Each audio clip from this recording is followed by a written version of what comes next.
Unleash the power of knowledge and connect with the heartbeat of the African diaspora. Download our African Diaspora News Channel app now on Google Play and Apple App Store. Stay informed with authentic and diverse perspectives, breaking news, and cultural insights. Immerse yourself in a community that celebrates unity, resilience, and progress. Experience the vibrancy of the diaspora at your fingertips. Don't miss out. Empower your perspective today. Search African Diaspora News Channel and join the conversation.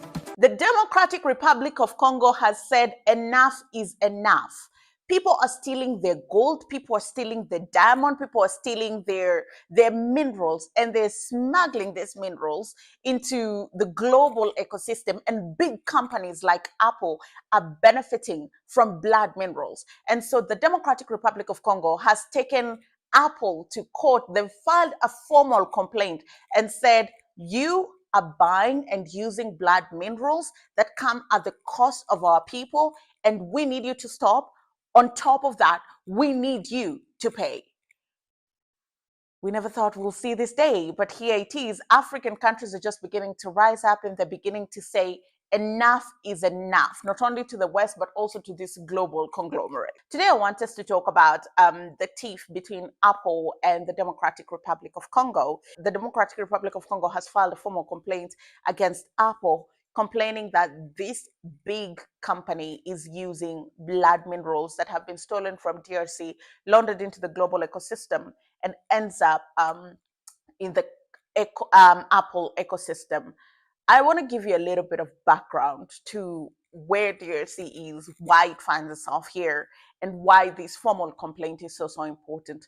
So there has been fighting in the Democratic Republic of Congo for nearly 3 decades. The Democratic Republic of Congo is one of the biggest countries on the African continent in terms of population and in terms of size. It's also one of the richest countries in the world in terms of minerals and natural resources. In fact, the deposits of minerals is $24 trillion.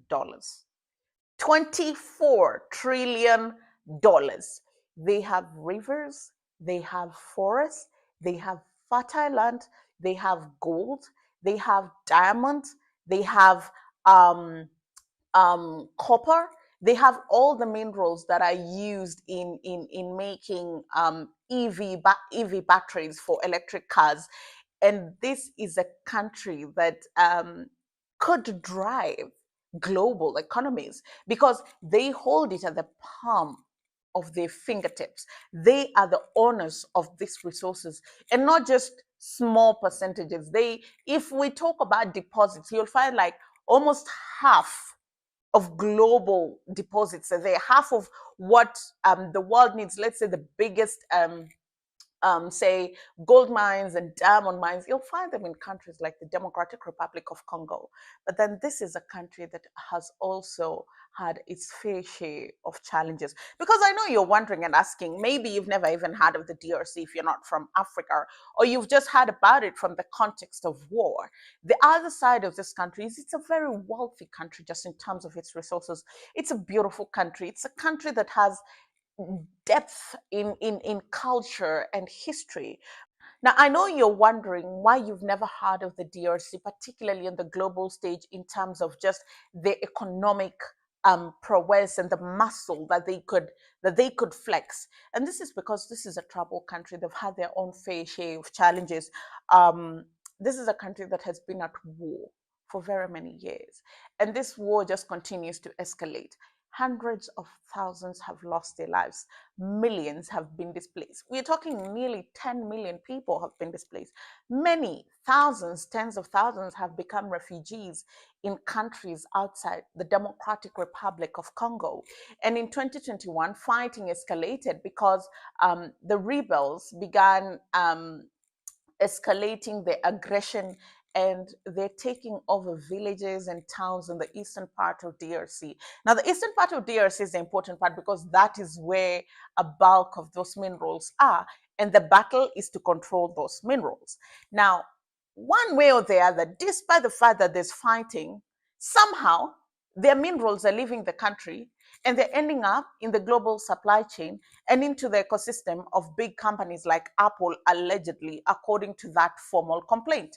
And that's the reason why DRC filed a formal complaint saying companies like Apple are buying minerals, blood minerals that are being smuggled out of our country into the global supply chain, and they find themselves into the Apple ecosystem.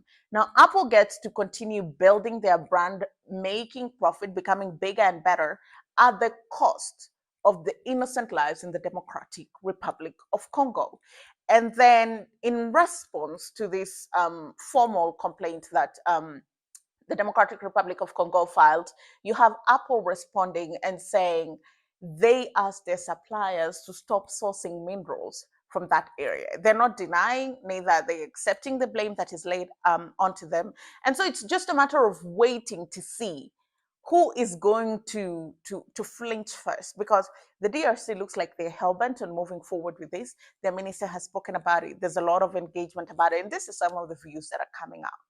I'm just interested to hear what you have to say. Do you agree with what some of the voices we've had are saying? What is your thought and what is your take about what is currently happening in the DRC and the decisions that DRC has taken to sue some of these global companies that are allegedly benefiting from blood minerals that are coming from the Democratic Republic